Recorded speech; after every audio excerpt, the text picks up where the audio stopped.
இளைய தளபதி விஜயை பிடிக்காதவங்க யாருமே இருக்க முடியாது. அவருக்கு ஃபேமிலி ஆடியன்ஸ் கொஞ்சம் அதிகம்னே சொல்லலாம். அது மட்டும் இல்ல, நம்ம ஸ்டேட் தமிழ்நாட்டில் மட்டும் இல்லாம கேரளாவிலையும் எக்கச்சக்கமான ரசிகர்களை வச்சிருக்கிற ஒரே நடிகர் இளைய தளபதி விஜய் தான். விஜய் திறமைகளை அங்கீகரிக்கிறதுலையும் பாராட்டுறதுலையும் பெருந்தன்மையான குணம் கொண்டவர். இது எல்லாருக்குமே தெரிஞ்சதான். அவருக்கு ஒருத்தங்களை பிடிச்சிருச்சுன்னா அவங்களுக்கு உடனே கால் பண்ணி அவங்களுடைய திறமையை பாராட்டுறதுக்கு தவறுனதே இல்லை.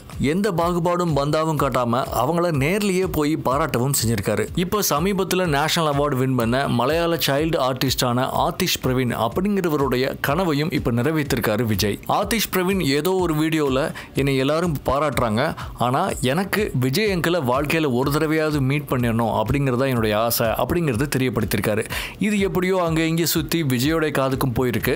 சமீபத்தில் ஆதிஷ் பிரவீனை சந்திச்சு அவர் கூட பேசி அவரை பாராட்டியிருக்காரு. தன்னோட ஐடல் விஜயை நேர்ல பார்த்த ஆதிஷ் பிரவீன் மகிழ்ச்சி கடல்ல திளைச்சாருன்னே சொல்லலாம். இதுக்கு முன்னாடி இதே போல தேசிய அளவில் நடந்த ரோலர் ஸ்கேட்டிங் போட்டியில 4 வயது சிறுமியான நேத்ரா பரிசு வாங்கினாங்க. அந்த குழந்தையும் நேர்ல போய் பாராட்டி திக்குமுக்காட வச்சாரு நம்ம இளைய தளபதி விஜய். அவருடைய ரசிகர்களும் பாசத்துக்கு தத்துப்புள்ள தளபதிடா அப்படின்னு சும்மாவா சொன்னாங்க அப்படின்னு இந்த போட்டோஸை வேக வேகமாக ஷேர் பண்றாங்க.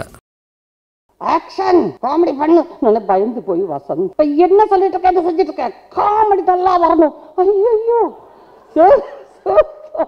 பொசிஷன் ஒரு சத்தம் போடுவார். ஐயோ நான் அந்த ரகசியத்தை யாருக்குமே தெரிய வேண்டாம்னு நினைச்சேங்க. என்ன வேணும்னே சரி பண்ணாங்கன்னு தெரியல. ஜோதா ஓட்டுறாங்க ஹீரோ சொன்னாலே நான் பயப்படுவேன். எனக்கு பைக் ஆக்சிடென்ட் ஆச்சு எனக்கு 97. அதுக்கப்புறம் எனக்கு ரொம்ப பயம்.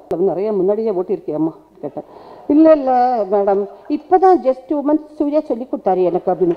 ஐயோ 2 monthsல சூர்யா சொல்லி கொடுத்தாரா? ஏற்கனவே ஒரு படத்துல நினைச்சு அந்த ஒரு பொண்ணு பின்னாடி உட்கார்ந்து நந்தன சிக்னல்ல போயிட்டே இருக்கும்போது நல்லா குதிரை மாதிரி போகுது அந்த பைக்கு.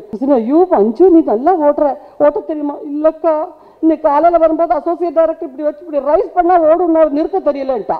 ஜோ ஏற்கனவே இவ்வளவுதான் இடுப்பு, அந்த இடுப்பை பிடிச்சி அமுக்கி அமுக்கி அமுக்கி ஷூட்டிங் முடிஞ்சோன்னே இப்படியே தான் நிக்கிறது அது சாயங்காலம். என்ன சொல்ல இல்லை இட்ஸ் ஓகே மேம் பரவாயில்ல மேம் பயந்து தானே மேம்